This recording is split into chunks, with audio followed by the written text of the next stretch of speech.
This channel does not promote any violent, harmful, or illegal activities. All content provided by this channel is meant for an educational purpose only. Top quality और consistent performance के लिए सिर्फ silver pump नाम याद रखना। পাথর প্রতিমায় বিপর্যয়ের পর মুখ্যমন্ত্রীকে নিশানা করেছেন বিজেপির রাজ্য সভাপতি সুকান্ত মজুমদার। এক্স স্যান্ডেলে মমতা বন্দ্যোপাধ্যায়কে ব্যর্থ মুখ্যমন্ত্রী বলে সুকান্ত লিখেছেন, দিন দিন বাংলা টাইম বোমায় পরিণত হচ্ছে। কেন তৃণমূল আমলে বাংলা জুড়ে একের পর এক অবৈধ বাজি কারখানা চলছে? সাধারণ মানুষের মৃত্যু নিয়ে এবার খেলা বন্ধ হোক, বাংলায় আইনের শাসন ফিরিয়ে আনা জরুরি। কেন পুলিশ চুপ? আর কত জীবন গেলে ঘুম ভাঙবে প্রশাসনের? সেই প্রশ্ন তুলেছেন কেন্দ্রীয় প্রতিমন্ত্রী সুকান্ত মজুমদার। সুকান্ত মজুমদারের পাশাপাশি রাজ্য পুলিশকে নিশানা করে প্রশ্ন তুলেছেন শুভেন্দু অধিকারীও। এক্স হ্যান্ডেলে বিরোধী দলনেতা লিখেছেন, সরকার 2 লাখ টাকা ক্ষতিপূরণ দিয়েই দায় ঝেড়ে ফেলবে। ব্যর্থ পুলিশ মন্ত্রী মমতা বন্দ্যোপাধ্যায়কে এই বিপর্যয়ে দায় নিতে হবে তো শুভেন্দুর।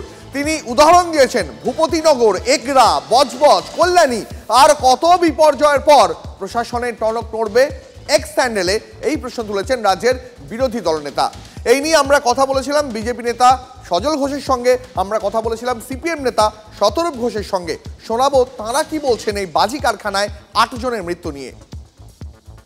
এই রাজ্যে বোমাটাই একেবারে শিল্পের আকার ধারণ করেছে। সে বাজির বোমা হতে পারে, বাজির বারুদ হতে পারে, কিংবা বোমা এই সেই যা হয়। আমার বক্তব্য হচ্ছে, এখানে মুখ্যমন্ত্রী যখন এই ধরনের ঘটনা ঘটে তখন একটা প্রতিশ্রুতি দেন, এক ধরনের কথা বলেন, টিভিতে সেটা সম্প্রচার হয়, তারপর সেটা চাপা পড়ে যায়। আবার আরেকটা নতুন ঘটনা সামনে আনেন। এইখান থেকে বাজি শিল্পের আড়ালে বোমাও তৈরি হচ্ছে, এটাও প্রমাণিত হয়েছে। এর আগে গত কয়েক বছরে প্রায় কমপক্ষে 70-80 জন মানুষের তো মৃত্যু হয়েছে, শতখানেকের কাছাকাছি মানুষের দেখা যাবে মৃত্যু হয়েছে এই ঘটনা। আপনি বলুন, সেই মানুষের প্রাণগুলোর কোনো দাম নেই? ওই বাজি কারখানাকে বৈধ বলে তৃণমূল বিধায়ক, সেই আসলে অবৈধ। তৃণমূলের সরকারটাই অবৈধ। একটা বাড়ির মধ্যে বাজি কারখানা, আপনারা জানেন জনবহুল এলাকা যেখানে লোকের বসবাসের জন্য এমনি সাধারণ মানুষের বাড়ি আছে, সেইখানেই বাজি কারখানার অনুমতি দেওয়া হয় না। বাজি কারখানা এমন একটা কারখানা যার জন্য মোটামুটি খুব একটা জনবহুল নয় এমন এলাকায় অনুমতি নিতে হয়।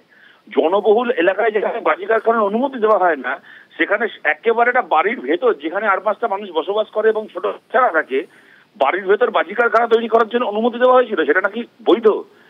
এর থেকে বোঝা যায় যে বিধায়কের মদত, বিধায়কের অংশগ্রহণ ছাড়া, দেখুন ওই বিধায়ককে বিধায়ক করার জন্য ওইখানে বোম তৈরি হয়, ওখানে বেআইনি মজুত করা হয়। না হলে বিধায়কের এই দায় থাকে এত বড় একটা ঘটনা ঘটে যাওয়ার পরে ব্যাপারটাকে আড়াল করার। বিরোধী বিজেপি এবং সিপিএম এর বক্তব্য শোনালাম আপনাদের। এই মুহূর্তে আরো একবার সরাসরি চলে যাব আমাদের সহকর্মী শুভেন্দু হালদারের কাছে। শুভেন্দু একেবারে ঘটনাস্থলে রয়েছেন। শুভেন্দু, দেখো অভিযোগ কিন্তু যেমন উঠছে, একের পর এক অভিযোগ, ধোঁয়াশা রয়েছে, ধন্দ রয়েছে, সেটা কিন্তু কাটছে না। কারণ কোনোটার সঙ্গে কোনোটা মিলছে না। ফলে স্থানীয় এক বাসিন্দা, তাকে আমরা পেয়ে গেছি। এই যে আপনি বলছিলেন যে এখানে যে অনুমোদন যদি হয়ে থাকে তাহলে কিভাবে, এবং কি এটা কি বেআইনি, কি বলবেন আপনি? শোনো, অনুমোদন বেআইনি সে ব্যবসা ক্ষেত্রে অনুমোদন করেছে, এবং কতটা ডেসিমেলে বা কতটা ক্যাপাসিটির যে মশলা, ধরো আমার 10 কিলোর অনুমোদন, সেই অনুমোদন সে পেয়েছে, সেটা আমরা লাইসেন্স অনুযায়ী আমরা বলতে পারবো না যে কত কিলোর যে একটা মশলার অনুমোদন পেয়েছে। তবে এর যা পরিস্থিতি আমরা দেখছি, যে কালকে যা বিস্ফোরণ ঘটেছে, এখান থেকে না হলেও আমার প্রায় ধরো ওই 700-800 মিটারের মতো দূরে আমাদের গ্রাম। যখন বিস্ফোরণ প্রথম শুনতে পেলাম, প্রচণ্ড আগুন এবং প্রচণ্ড বিস্ফোরণ একসঙ্গে, না হলেও ওই যে আমরা শুনেছি যে 60 ডেসিমেলের মধ্যে কোনো দিন ফাটাফাটি করা যাবে না। কত ডেসিমেলের আমরা এখানে পারমিশন দিয়েছে জানি না। এখানে দেখা গেলাম যে প্রচুর পরিমাণে, মানে 100-র উপরে যেন মনে হয় যেন এই শব্দটা যেন আমরা পেয়েছি। আচ্ছা, আপনি যখন গতকাল ঘটনাস্থলে আপনি ছুটে এলেন, ছুটে আসার পরে কি দেখলেন বাড়িতে? বাড়িতে এলেন, প্রচণ্ড আগুন তো জ্বলছে, কেউ দিতে পারছে না, মানে ভিতরে দিচ্ছে না। চেষ্টা হচ্ছে এখন লোকাল জল টল দিয়ে থামানোর, কারণ প্রচণ্ড তো শব্দ হয়ে এবং বারুদ সমানে জ্বলছে, এবং ভিতরে মানে ওই যে লোকগুলো ছিল মারা গেছে, বাচ্চা ছিল সব, ওই 6-7 মাসের বাচ্চা ছিল এবং তার মা ছিল। আমরা এখন দূর থেকে আমরা দেখতে পাচ্ছি, মানে কাছে তো যেতে পারছি না, জানলা টান্না দিয়ে দেখা যাচ্ছে, মানে সে হাত যেন এরকম বাঁচাবার জন্য তাগিদে যেন ডাকছে আমাকে বাঁচাও বাঁচাও। এই অনুমান করার পরে কিছুটা পরে মানে তখন আপনাদের কি মনে হচ্ছিল? তখন হলো আরে এই যে মনে হচ্ছে যেন যে এই ধরনের ঘটনা বা এই যে ব্যবসাটা কি ব্যবসা করছে, কিভাবে অনুমোদন দিয়েছেন, এটা তো বেআইনি আমরা বুঝতে পারছি।